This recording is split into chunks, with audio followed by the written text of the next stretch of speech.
Good morning. This is your weekly update with Jim Stewart. I'm the Chief Investment Officer here at Worth Asset Management. Today is June 12th, 2023, and I'm going to give you your three threes for the week. Three charts in just over 3 minutes. First, I'm going to look over the top 10 major asset classes, their performance, and how we are positioned on the short-term and intermediate-term basis. Then I'm going to look at the equity markets in the form of a chart of the S&P 500 on a short-term basis. Then I'm going to go over to the top 3 market movers for the week. So let's jump on in.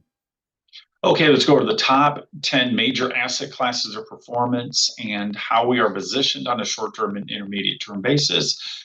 We combined 2 charts to keep this into 3 charts for the week. On a 1-month basis, you see a lot of green. The equities that were primarily in S&P 500 and the NASDAQ are starting to broaden out into the small caps. Even the world emerging markets now are starting to participate. That is a positive, and we need to have that broadening out.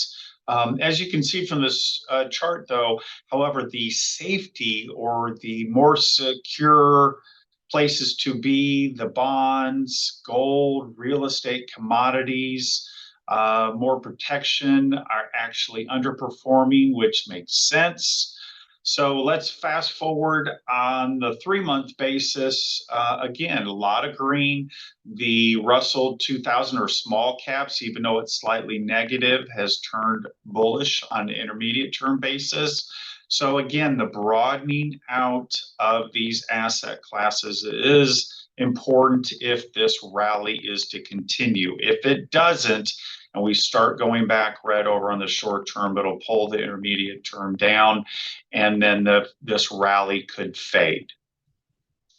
All right, let's look at the positioning on the S&P 500. We go over this each week, and it's important to take a look on a technical basis, kind of where we're at.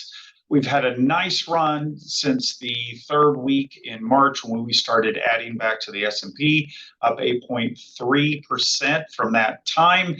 We finally broke out of that 41 to 4,200 on the S&P, and now we are approaching that 4310 line. That's a very large resistance zone. It actually goes up to, almost to the 4,500 levels, but I only have the line there because we have to break that line. Last Friday, we got to 4304, really close. So we'll see what this week brings if we can get into that resistance zone.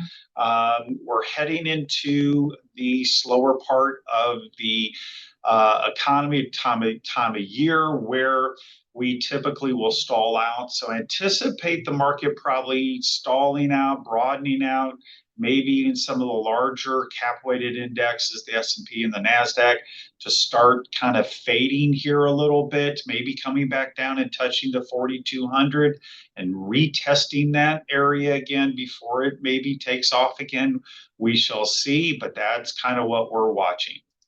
All right, let's go over the top 3 market movers for this week. On Tuesday, we have the Consumer Price Index, which will be something that this market will be anticipating. It's expected to have risen 0.2 for the month, a little bit lower than 0.4 last month, but it comes in at an annual year-over-year at 4.1, which will be down from 4.9.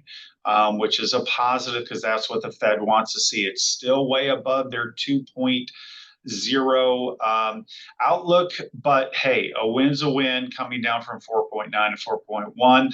The core minus the food and energy at 5.3, that's a little bit tougher to bring down, but that will be a widely watched number heading on Tuesday. On Wednesday, we have the Producer Price Index for May.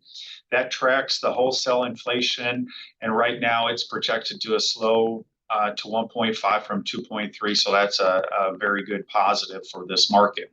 But the biggest market mover will happen Wednesday afternoon. That is the Federal Reserve rate decision.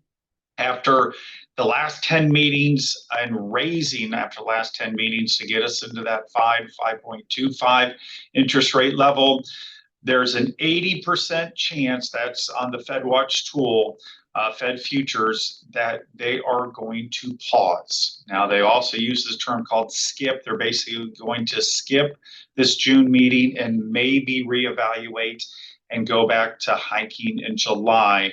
But at least for this one, the consensus says they are going to pause. But we'll also have to hear what they have to say, what that dot plot kind of looks like moving forward. Another small little asterisk I included in Thursday is retail sales, because it is an inflection on the consumer, and they started out the year at 7.4 on a year-over-year basis, and they've come down last month to 1.6. So we've got to see that kind of stay steady or start to trickle up, because that's telling you that the consumer is pulling back, and that will start to affect GDP and growth, which is the other part of this that we've got to keep an eye on for the second quarter. That's it for this week. Thank you for joining us. Our next update is Monday, June 19th. As always, continue to subscribe, like, and comment, and we shall see you next week. Have a great week trading.